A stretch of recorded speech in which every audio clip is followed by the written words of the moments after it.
NEET में फरवरी में notification किया और उस नोटिफिकेशन में ये बताया कि रिजल्ट 14 जून को घोषित किए जाएंगे, लेकिन रिजल्ट 10 दिन पहले 4 जून को डिक्लेयर किए और इसका कारण यह था कि इस बीच में नीट परीक्षा में हुए घपले और घोटाले उजागर होने लगे, लोगों में इसकी चर्चा होने लगी, तो लोगों का ध्यान हटाने के लिए 10 दिन पहले 4 जून को ये रिजल्ट घोषित इसलिए किया कि उसी दिन लोकसभा के चुनाव परिणाम आएंगे, मीडिया का अटेंशन उस दिशा में होगा और जो घपले और घोटाले हैं उसकी प्रतिक्रिया ज्यादा नहीं है, इसलिए 4 जून को इसका रिजल्ट घोषित कर दिया गया, जो बिल्कुल परंपरा के विपरीत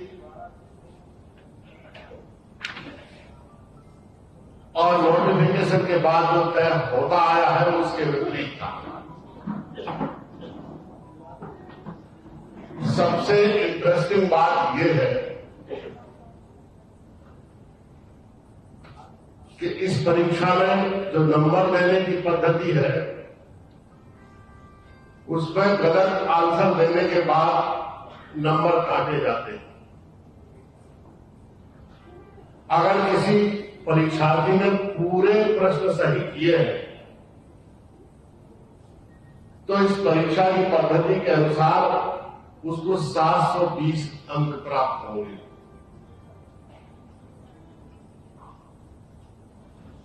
और अगर एक सवाल गलत किया है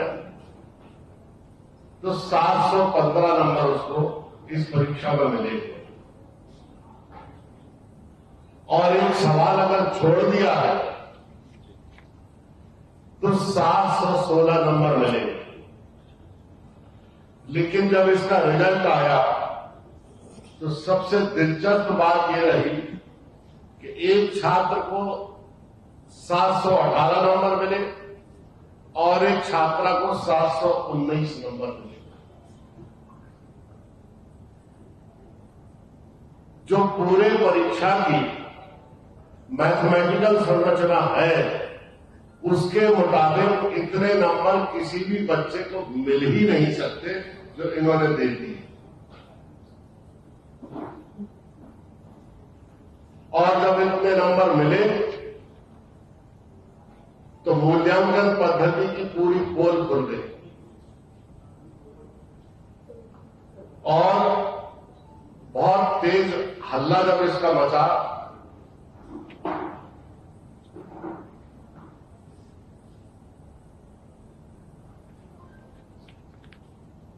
तो बहुत महत्वपूर्ण बात यह रही,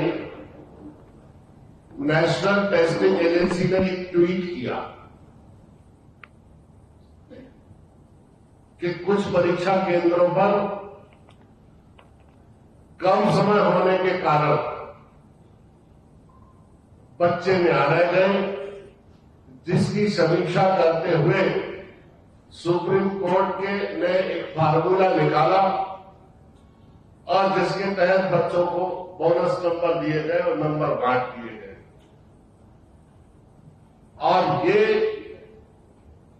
पूरे देश में भ्रम फैलाया गया कि ये फार्मूला नीट के लिए है,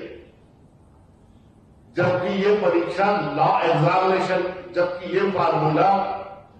लॉ एग्जामिनेशन के लिए दिया गया था और लॉ एग्जामिनेशन की परीक्षा पद्धति नीट से बिल्कुल अलग है। ये परीक्षा ऑनलाइन होती है नीट की।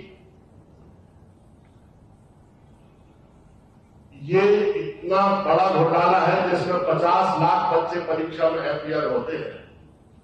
और डॉक्टर बनते हैं नंबर ऑफ मेरिट्स के हिसाब से, गुणवत्ता के हिसाब से।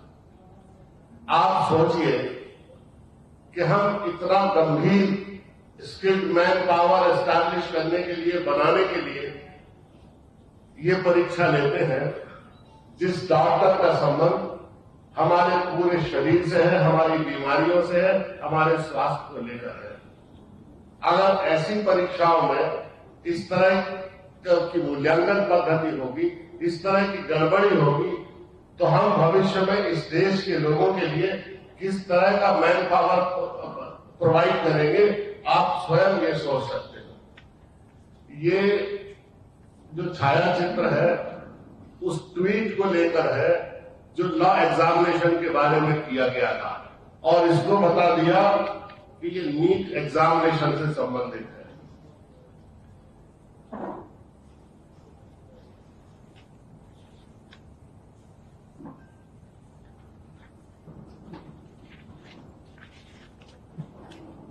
ये छायाचित्र उस बच्चे का है जिसके बारे में मैंने आपको ये बताया कि उसको इतने नंबर मिले थे,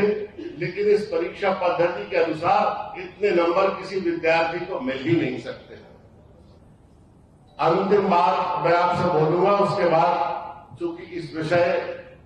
से पीड़ित बच्चा हमारे साथ इस पत्रकार वार्ता में मौजूद है, तो मैं चाहता हूं कि आपसे रूबरू होकर आपके जो भी प्रश्न है उसका ये आंसर करें। ये पहली बार हुआ जहां तक मुझे जानकारी है कि 67 बच्चों ने एक साथ टॉप किया इस परीक्षा में। कभी ऐसा सुना आपने क्या? 67 बच्चे एक साथ टॉप करें?